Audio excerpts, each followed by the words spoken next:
今天这期视频可能会戳破很多西方人最不愿承认的真相：中国制造已经不是给别人打工了。20多年前，这位外国博主第一次来到中国，看到的是噪音、速度和巨大规模。那时候的中国是世界工厂，产品从这里出去，标签上却写着耐克、三星、博世、飞利浦。中国出人、出工厂、出物流、出效率，西方出一个名字，然后拿走利润和掌声。可这一次，他走进宁波工厂后，发现局面彻底变了。中国企业已经开始反问：凭什么我们造出来的好东西还要贴别人的牌子？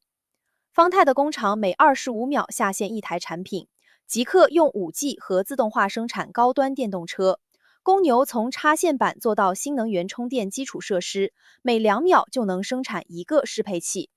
乐歌更狠，不只是卖办公桌，而是在海外建仓，帮更多中国品牌铺路。雅戈尔连传统西装制造都已经跑进5G 智能工厂，这才是让外国博主真正震惊的地方。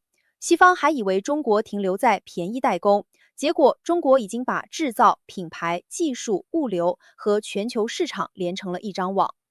过去，中国是西方品牌背后的发动机，现在这台发动机开始挂上自己的名字，直接冲向全球。所以问题来了，如果中国制造不再躲在幕后，西方品牌还能靠一个 Logo 吃多久？接下来，让我们跟随外国博主的镜头，看看宁波这些工厂为什么会让他重新认识 Made in China， 也让西方重新感到不安。More than 20 years ago, I came to China for the first time. I was completely overwhelmed. The scale, the noise, the sheer pace of everything. But one thing I noticed very quickly was that while China was making almost everything the world consumed, it was doing it quietly. The labels said Nike, Samsung, Bosch, Philips. China was the engine room, but someone else's name was on the door. For decades, the world's factories sat here in cities like Ningbo, Shenzhen, Guangzhou, producing goods of every kind for Western brands. The arrangement made obvious economic sense. China supplied the labour, the scale, the logistics. The Western companies supplied the brand, the marketing and the margin. Chinese factories got the work, Western companies got the credit. But something has been shifting, and I don't think enough people outside China have noticed it yet. Over the last decade, the quality coming out of Chinese factories has improved dramatically, and the companies making these things started asking a very reasonable question. Why are we putting someone else's name on this? Today, I'm in Ningbo, one of China's great industrial cities, visiting 5 companies, each in a different sector, each with a different story, but all pointing in the same direction. Chinese brands are going global, and some of them are already much further along than you'd think. We've got a kitchen appliance maker whose factory floor would make German engineers nervous, a power strip company that's now building EV charging infrastructure, and a highly automated car factory that's using the latest 5G technology. A heritage suit brand running its production on 5G, and an ergonomic desk company selling in 75 countries. You've probably seen their stuff and didn't even know it was Chinese. So, without further ado, let's go check it out. First up, Fotile. Now, if you're watching outside of China, you probably haven't heard of them. But in this country, this brand is enormous. They make kitchen appliances, range hoods, dishwashers, water heaters, and they've spent 30 years doing just that one thing and trying to do it better than anyone else in the world. Fotile was founded here in Ningbo in 1996, and that singular focus shows in what they've built. This facility, the Fotile Future Factory, has racked up a series of industry firsts. The first automated stamping line for range hoods in China, the first intelligent automatic assembly line for range hoods, the first smart assembly line for water heaters. These aren't incremental upgrades, they're fundamental changes to how kitchen appliances get made. I'm surrounded by Fotile's patents all around me. It's quite incredible that they have a total of about 17,000 patents. I can't believe that's possible on domestic appliances. What I find interesting about Fotile isn't just the manufacturing speed, it's what that speed and consistency enables. When you can make products this reliably, you can invest heavily in design, materials and features without worrying about quality slipping. And looking around this showroom, these products would look completely at home in a high-end kitchen anywhere in the world. The gap between made in China and premium quality for products like this has essentially closed. And the numbers that come out of this factory are pretty staggering. Every 25 seconds, a finished rain shot or dishwasher rolls off the line. Every 13 seconds, one of those big curved collector hood shells gets produced. That's not just fast. That's a level of precision, mass manufacturing that most people still associate with German or Japanese factories. But it's happening right here. If you want a single image that captures how far Chinese manufacturing has come, this might be it. The Zeekr factory, 2,000 acres, bigger than many town centres, and all of it devoted to building premium electric vehicles. Zeekr is a brand that many outside of China are only just beginning to discover, but in the EV world, it's already serious. It's a subsidiary of Geely, which also owns Volvo and Polestar. Founded with a clean mandate, build a genuine premium Chinese EV brand with a factory to match. Construction here began in late 2018. The factory came online in the third quarter of 2021, and it earned a place in Zhejiang province's first batch of future factory designations, a government certification for smart manufacturing excellence. So as well as the Zeekr brand, Geely also own the Volvo brand, and as many of Europeans will know, Volvo is considered to be one of the safest cars on the road. But that philosophy has gone through all the Geely brands now, so they pay lots and lots of attention to the Zeekr brand's safety, and that's a really important thing you need to consider when you're purchasing any car. And the facility is designed to produce 300,000 cars a year. That's a big number. So you can see how different models are all on the same line, and that's because of their flexible manufacture. As I mentioned earlier, they can have 6 different models on the line at one time. And that's something that traditional production lines just cannot do. And that's what makes their manufacturing so efficient. The final assembly shop is where I think the story really gets interesting. It's set up for full C-to-N production, customer to manufacturer, meaning each car is essentially built to a specific customer's configuration. Chassis, joining, glass installation, tyre fitting, all fully automated with intelligent torque control systems and machine vision checking at every stage. That level of customization at this kind of volume is genuinely hard to do. It's so cool, there's like a little robotic truck with all the screws and nuts and bolts on, and it kind of follows the guy, and he's exactly where he needs to be when he's putting the bolts and screws on. That's so cool. All right, anyone who's lived in China more than a few weeks knows this brand, Bull, Gongyu, the power strip. They're in every apartment, every office, pretty much every room. Reliable, affordable, absolutely everywhere. And if that was the whole story, it'd be a perfectly good story, but it's not the whole story. Bull has built out an entire new energy charging division, spanning a product range from 3.5 kilowatts, wall boxes, all the way up to 3 megawatts.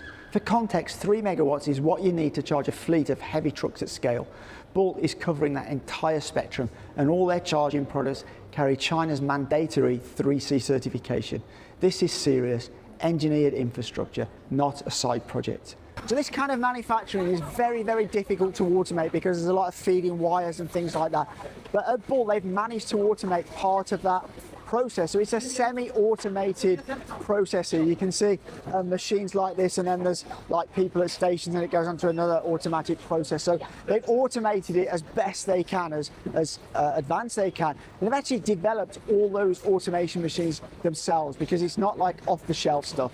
So this production line behind me is a fully automated production line making these 3-way power adapters. And the mind-blowing figure, it produces 1 every 2 seconds. That's 30 per minute of these. That is just insane. No wonder Chinese manufacturing is next level. Just incredible. And you can see by the scale of this place, just look how many production lines they have.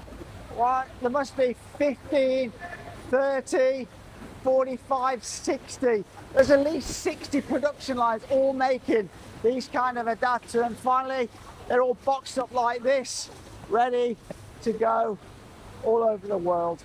As you can also see in this factory, there's AGVs everywhere taking finished product from the factory floor into the warehousing. And it's amazing how like so many factories in China are using all this AGV for so much stuff. It really makes things very efficient. Their digital charging platform now manages over 2,200 stations, more than 35,000 individual charging ports, and nearly 62,000 registered EV users across China. On the commercial side, they're offering integrated solutions for truck stops, urban motorways, commercial energy storage projects, and rural highway corridors. Same company, same engineering DNA, very different scale of ambition, and I think that ambition is going to start showing up in international markets sooner than most people expect. Loctech is one of China's leading smart home and ergonomic office furniture companies. They design and manufacture height-adjustable standing desks, monitor arms, ergonomic chairs, smart fitness chairs, and a growing range of bedroom furniture, all built around human ergonomics. They hold more than 1,000 patents globally. They're the real thing. What makes Loctech's global strategy particularly interesting is what sits behind the products. They've built out a network of overseas public warehouses, not just for their own products, but as logistics infrastructure service for other Chinese companies trying to expand abroad. In other words, Loctech isn't just exporting desks, they're exporting the capability to export. They're building the roads that other Chinese brands will travel on. Just look at this model. This is their warehouse infrastructure. The scale of it, this kind of logistics investment isn't built by a company that's thinking short term. Loctech is building for a world where Chinese branded goods, their own and others, are as familiar to international consumers as any Western brand. And frankly, when you look at what's already on shelves in Europe and North America, that world isn't coming, it's already here. Younger, or Yager in Mandarin, is one of China's most oldest apparel brands. Founded in Ningbo, it grew into the dominant force in Chinese menswear. Their men's shirts have held the #1 market share position in China for 29 consecutive years. Their men's suits for 26 years. In any market, in any product category, that kind of sustained market leadership is an extraordinary achievement. The product quality here is genuinely high. Good fabrics, proper construction, the kind of attention to detail you'd associate with established European tailoring brands at a similar price point. But the challenge for Younger, and for Chinese apparel brands generally, is that fashion is deeply cultural. International brand recognition in clothing takes decades to build. People have to actively want to wear your label. That's a different journey from manufacturing excellence alone. Younger's response has been to go extremely deep on the manufacturing side, to build production infrastructure so advanced that the factory itself becomes part of the brand story. They've been investing heavily in smart manufacturing and new retail transformation, building 5G connected production facilities and pursuing future factory designation. This wall behind me is the 5G Smart Factory Data Center, real-time production monitoring across the entire facility. A traditional suit manufacturer running on this kind of digital infrastructure with this level of visibility into every stitch, it's a combination you generally wouldn't have expected to see, even 5 years ago.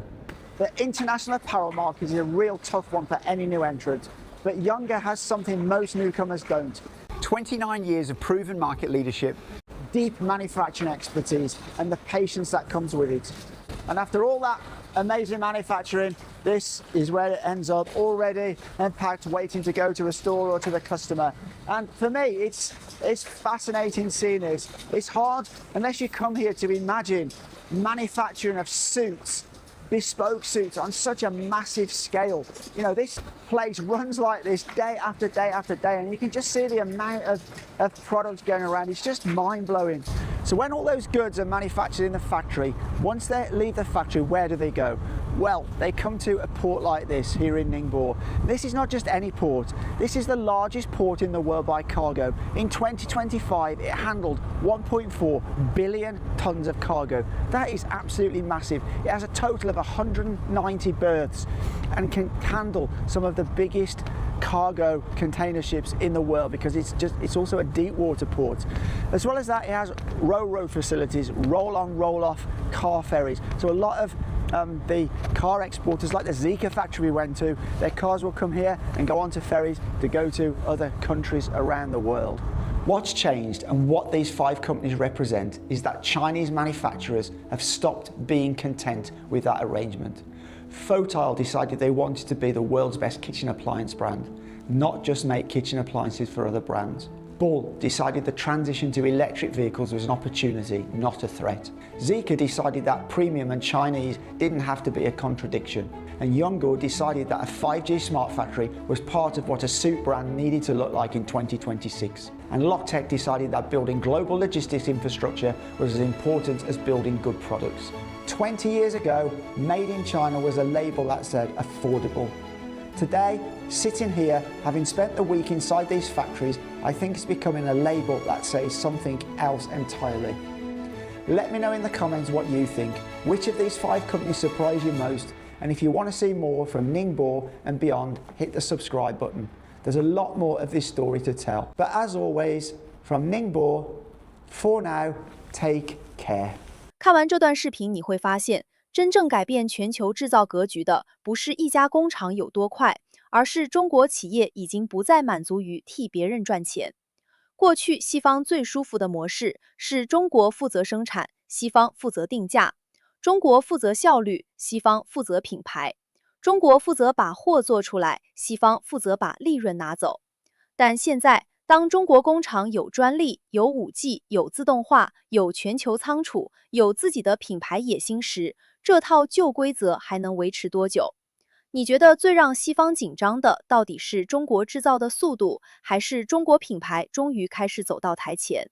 欢迎在评论区说出你的看法，点赞订阅，我们下一期继续看外国人走进中国工厂后，还会看到哪些更震撼的真相。